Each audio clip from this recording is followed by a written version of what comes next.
Olá, seja bem-vindo a mais um Cristianismo Sem Cortes, no qual nós estamos tratando aqui no livro de Marcos.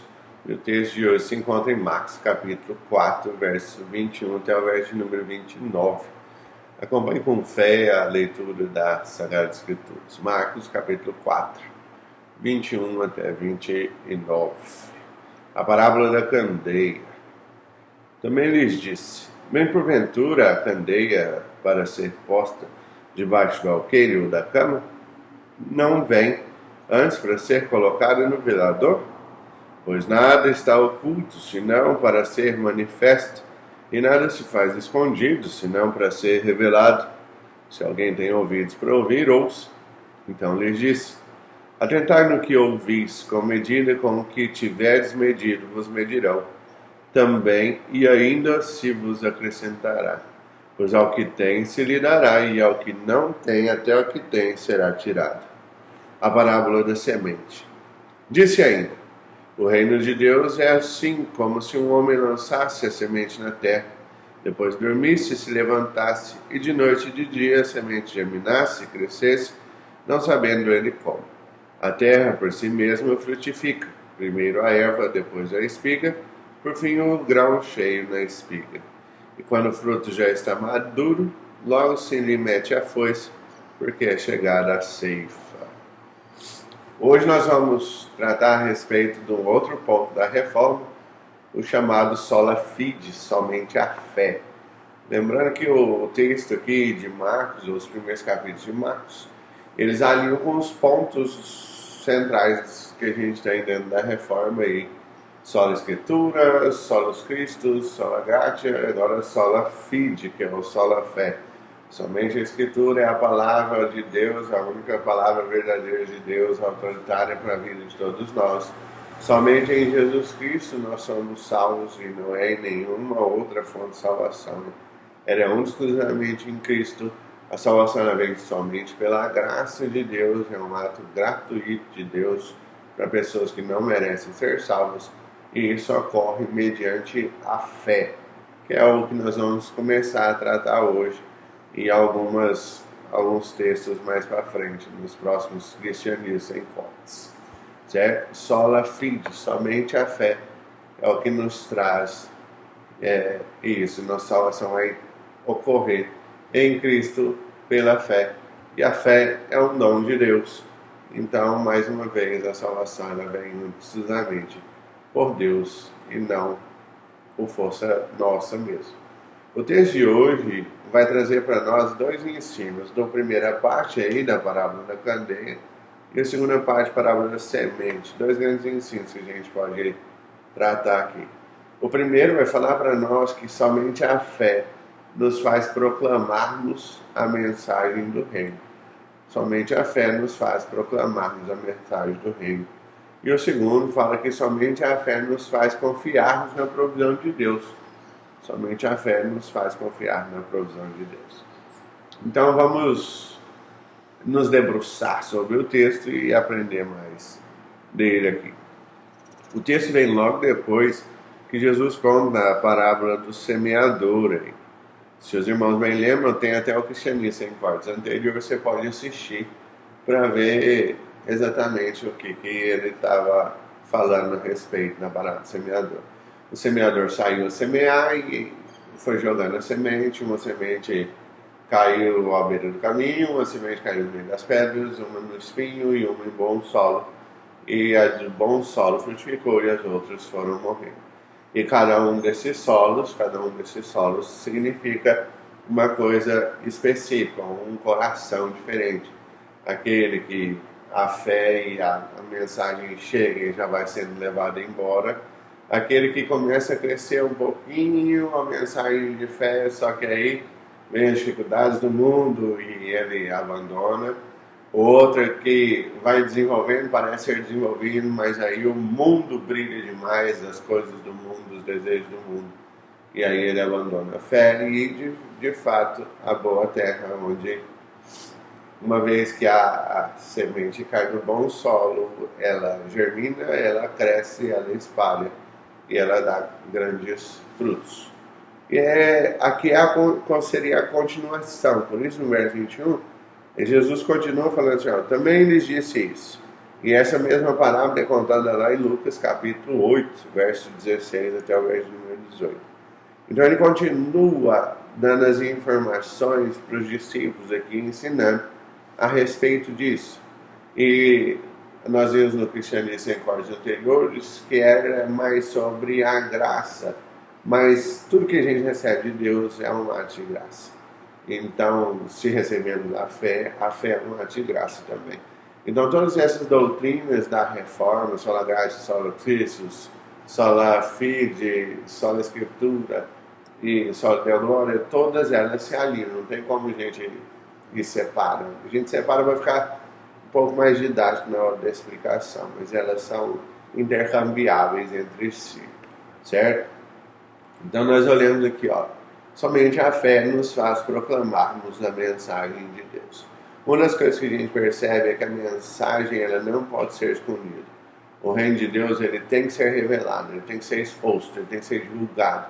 E por isso não tem como esconder. Quando Cristo faz aqui, ó, e conta sobre a candeia, ele vai falar assim, ó, porventura uma candeia, seria a ideia da lamparina aqui, de uma vela.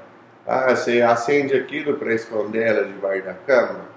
E qual seria o sentido? Não ia iluminar nada e o quarto ia continuar ficando escuro. Mas quando você acende alguma coisa, você tem que colocar ela no lugar mais alto, para que a iluminação fique boa e consiga enxergar. Ele fala, ó, nada que você faz em oculto vai ficar para sempre oculto. Uma hora vai ser revelado. E ele fala, ó, todas as coisas serão reveladas. E aí é onde a gente vai mostrando, pelo menos para nós aqui, ó, como isso vai sendo derramado através da fé. O reino de Deus ele vai sendo expandido, ele vai sendo revelado com o passar do tempo através da fé. A fé é a certeza das coisas que se não veem, conforme diz Hebreus. É aquilo que você não enxerga e faz e fala assim, uai, exatamente. Mas também a fé não é um salto no escuro. Ela continua sendo algo racional. O C.S. Lewis, no Cristianismo Puro e Simples, os capítulos 11 e 12, se eu não me engano, acho que é isso mesmo, capítulos 11 e 12, Cristianismo Puro e Simples, ele vai falar sobre a fé. E são dois capítulos que tratam exatamente mostrando que a fé ela tem o seu lado racional e ela tem o seu lado emocional também. Mas esses dois lados eles caminham juntos lá, certo? Então, a fé não é simplesmente saltei no escuro, vou ver onde é que eu caio aqui. Mas é uma fé sempre alicerçada em Deus. E aí quando a gente salta, a gente não está saltando no escuro, entendeu? A gente está saltando onde a gente sabe que vai dar certo, que é em Deus. Quando o texto vai mostrar aqui para nós é que essa fé faz com que esse reino seja divulgado e revelado, porque ele tem que ser colocado no maior ponto para que a luz brilhe e brilhe com intensidade, de maneira a assumir com todas as trevas que estão ao redor. E aí nós temos, a igreja é feita para ser luz, e se ela é feita para ser luz, ela tem que iluminar. E para iluminar a gente não coloca ela lá embaixo, escondida debaixo da cama. A gente coloca no maior ponto que tem para que ilumine, e ilumine muito, e ilumine em abundância, e as trevas vão embora. Então esse seria o objetivo de divulgar o reino, de espalhar o reino aqui, certo? Eu e você como igrejas temos que fazer exatamente isso. Quando a gente fala assim, você tem que brilhar, não é que você tem que ser famoso, não, mas que você tem que ser diferente do que o mundo é. Por isso que a gente tem logo atrás, aqui os versículos anteriores, a parábola do semeador. Ele está falando assim, a parábola do semeador, ele fala de um dos solos, se eu não me engano é o solo do meio das pedras, que tem pouca raiz, isso, versos 16 e 17, Marcos 4. São poucas raízes e tal, e aí, versos 18 e 19, semeado entre os espinhos. Aqueles que são semeados entre os espinhos ouvem a palavra, mas então o cuidado do mundo, fascinação das riquezas e as demais ambições sufocam a palavra de Deus. Então quando a gente fala, você tem que brilhar, não é que é para você ser famoso no mundo, porque dependendo vai acontecer exatamente isso aqui, os cuidados do mundo, a fascinação da riqueza e as ambições vão acabar sufocando seria o evangelho, assim. Então quando nós falamos, você tem que brilhar, que você tem que fazer sim a diferença de onde você está inserido. E aí a nossa cosmovisão cristã nos ajuda nisso. Se você é médico, você faz a diferença como médico. Se você é jurista, advogado, faz a diferença como jurista, advogado. Se você é um zelador ou um porteiro, você faz a diferença como um zelador ou um porteiro. Se você é um atleta, você faz a diferença como um atleta. E cada um desses, você vai vendo as diferenças. Isso é fácil a gente ver, é muito romantizado em filmes, por exemplo. A gente tem o Carruagens de Fogo, que é um filme mais antigo, sobre um corredor que era temente a Deus e não corria aos domingos. Não, os domingos é o dia do Senhor, não vou correr. Né? Então, é mais ou menos isso. Faz a diferença no esporte. Recentemente saiu um filme no Netflix que chama Até o Último Homem, sobre um soldado na guerra que não queria pegar um fuzil, porque a ideia dele lá é que a arma era para matar alguém, nas escrituras falavam para ele não matar ninguém. E aí ele passa esse filme salvando pessoas, mas sem dar um único, sem nem pegar como diz, no fuzil para acertar o outro, certo? Então faz a diferença. E no final, claro, história verídica desse aí, né? No final ele faz diferença e ganha as medalhas lá por ter salvado uma porrada de vidas e coisas do gênero. Então, quando o texto fala sobre nós sermos colocados no ponto mais alto, sim, é o ponto mais alto para que as trevas sejam espalhadas e o reino de Deus seja divulgado. Mas como é que a gente vai saber isso? Exatamente, não vai saber. Sabe por quê? O texto anterior vai ajudando a gente no texto atual. A gente sempre interpreta os textos dentro do contexto. O texto anterior não fala que o semeador foi escolhendo os solos para jogar sementes. O texto simplesmente fala que ele saiu e semeou. E aí um caiu no caminho, um caiu no rocha, um caiu no espinho e outro caiu no bom solo. Ele simplesmente saiu jogando sementes. Quando a gente essa luz, a gente simplesmente é colocada no velador e brilha onde está, entendeu? Então o objetivo é esse, ser você em qualquer das funções que Deus nos deu, seja de faxineiro, de coletor de lixo, até presidente da república, doutor, sei lá, qualquer outra função, na função em que eu e você estamos colocados. É lá que a gente tem que fazer a diferença como cristão. Se eu sou um cientista, eu vou fazer ciência para a glória de Deus. Se eu sou um estudante universitário, eu serei um universitário para a glória de Deus.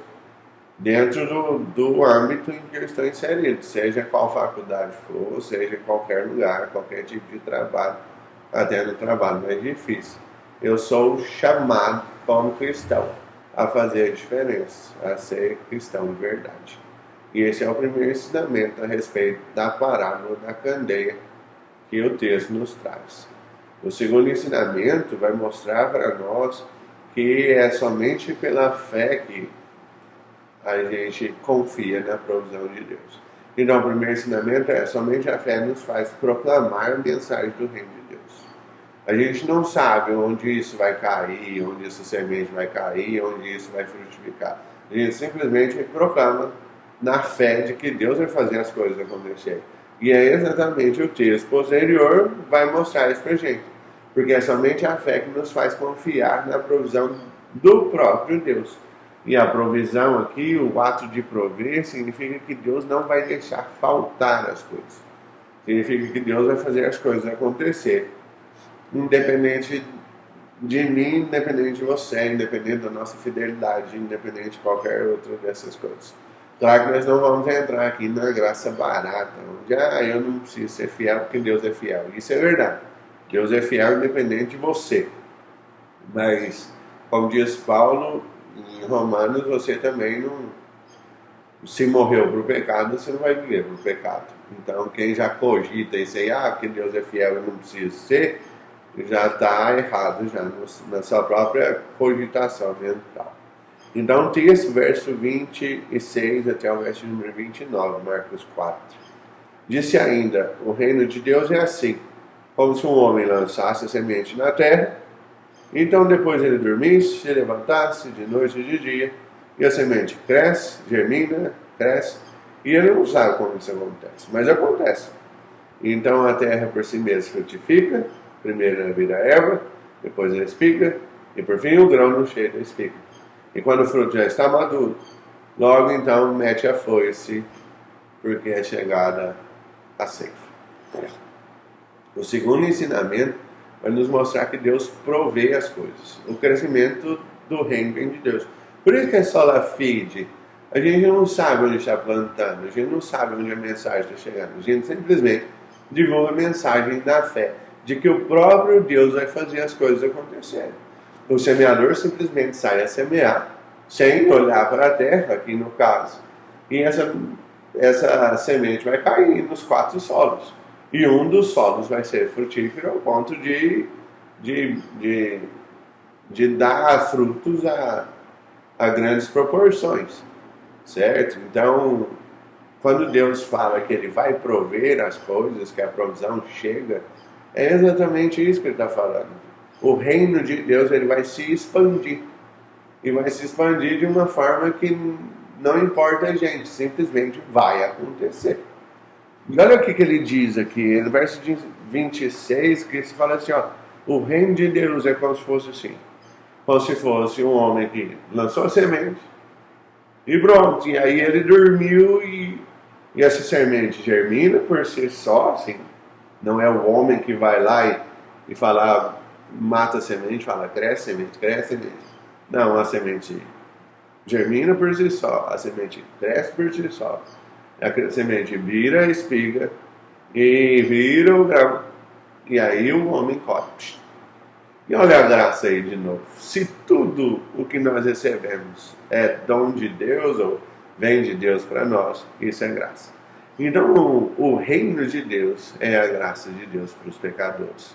Olha só, o homem não faz absolutamente nada aqui. A semente que morre é o próprio Cristo. O reino que cresce, que germina, é o próprio Deus que faz germinar. E a ceifa também é feita pelo próprio Deus. O homem não vai fazer absolutamente nada aqui nesse momento. O homem não tem nenhum, como diz, nenhum papel na salvação de si mesmo. É simplesmente o próprio Deus. O reino de Deus ele vai sendo divulgado pela fé e Deus vai provisionando o reino de Deus. O texto de Atos, quando começa a igreja, lá nos primeiros capítulos, fala que Deus ia acrescentando à igreja aqueles que iam sendo salvos. Então, a semente ia sendo plantada, mas era Deus que mandava as pessoas que iam sendo salvas para a igreja. Isso nos dá uma força de falar assim, nossa, é Deus que faz a obra da germinação, é Deus que faz o crescimento, é Deus que faz o amadurecimento, é Deus que faz a colheita. E esse reino de Deus vai chegar com toda a força, com todo o esplendor que Ele tem, simplesmente para arrebatar tudo que a gente simplesmente cogita aqui. Tudo isso ocorre pela fé. É somente a fé que vai fazer a gente acreditar e confiar na provisão de Deus. O semeador aqui pode dormir, pode acordar, e a plantação vai ocorrer da mesma forma. Ele dorme, ele acorda, e aí a gente vê que a plantação continua do mesmo jeito. A plantação vai crescer, a plantação vai desenvolver, a plantação vai aumentar. Então a gente vê exatamente isso. Olha só que coisa maravilhosa que a gente tem.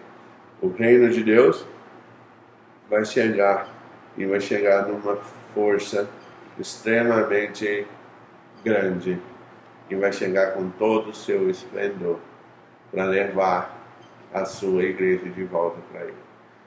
E isso ocorrerá quando o reino de Deus estiver pronto para a sua ceifa, pronto para ser colhido. Ainda não foi chegado a hora, mas há de ser ainda a hora em que estaremos novamente com Cristo. E isso vai ser bênçãos sem medida para nós. Estar no céu é o que nós mais desejamos. Até isso, o Cristianismo Puro e Simples, do Lewis, ele trata, acho que, se não me engano, capítulo 10 e 9, por ali, ele vai tratar sobre a esperança e a esperança do céu. E ele fala assim, ó, eu e você aqui nessa terra, a gente vai viver desejando coisas, e essas coisas nunca vão suprir o que a gente tem. A gente vai conseguir essas coisas e isso nunca vai suprir a gente. A gente vai ficar com um vazio, mesmo tendo as coisas que a gente deseja. E aí ele fala assim, ó, não tem nada nesse mundo que você vai desejar e vai acabar suprindo você.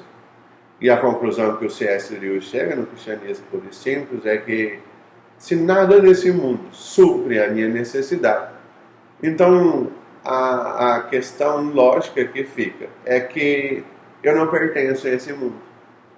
Porque se as coisas desse mundo não me suprem, então eu não pertenço a esse mundo. Eu pertenço a um outro mundo, onde as coisas de outro mundo vão me suprir. E é exatamente isso. Esse mundo tem essas coisas que devem ser aproveitadas porque foram criadas por Deus. Mas ela não supre a nossa necessidade, a nossa carência, o nosso vazio existencial. A única coisa, o único ponto-chave que supre a nossa carência é o próprio Deus. Então, é exatamente isso. Sola fide, ou somente a fé em Cristo é o que nos leva à salvação. Somente a fé em Deus é o que nos faz acreditar que mesmo em meio às dificuldades, mesmo em meio às pandemias, às epidemias, aos problemas, ao vale da sombra da morte, Deus vai provisionar o seu povo. Mesmo em meio ao deserto, nos 40 anos de deserto, Deus é fiel e guarda o seu povo, mesmo o seu povo não merecendo. Mas Deus guarda o seu povo, Deus manda o maná, Deus manda a nuvem, Deus manda a coluna de fogo, Deus dá água potável, Deus dá a sua própria presença no meio do seu povo. Que nós possamos entender isso no texto de hoje. Que você possa entender que é somente a fé em Deus que nos mostra o quanto Deus é fiel. E somente a pregação fiel da palavra é que nos mostra como o reino de Deus vai sendo expandido. O reino de Deus vai sendo expandido porque é Deus quem dá o crescimento, é Deus quem faz germinar, é Deus quem expande essas coisas. A nossa função é simplesmente sair semeando. Então, saia semeando e que Deus te abençoe. Vamos orar, feche os olhos. Pai, nós te agradecemos por esse dia, agradecemos por essa mensagem e rogamos que o Senhor frutifique elas nos nossos corações. Que o Teu Evangelho e o Teu Reino possa ser divulgado e expandido e que nós possamos ser uma luz que ilumina mesmo em meio às trevas. Nos use onde quer que o Senhor queira e onde for melhor para a divulgação do Teu Reino e do Teu Evangelho. Em nome de Jesus. Amém. Fique com Deus e até a próxima.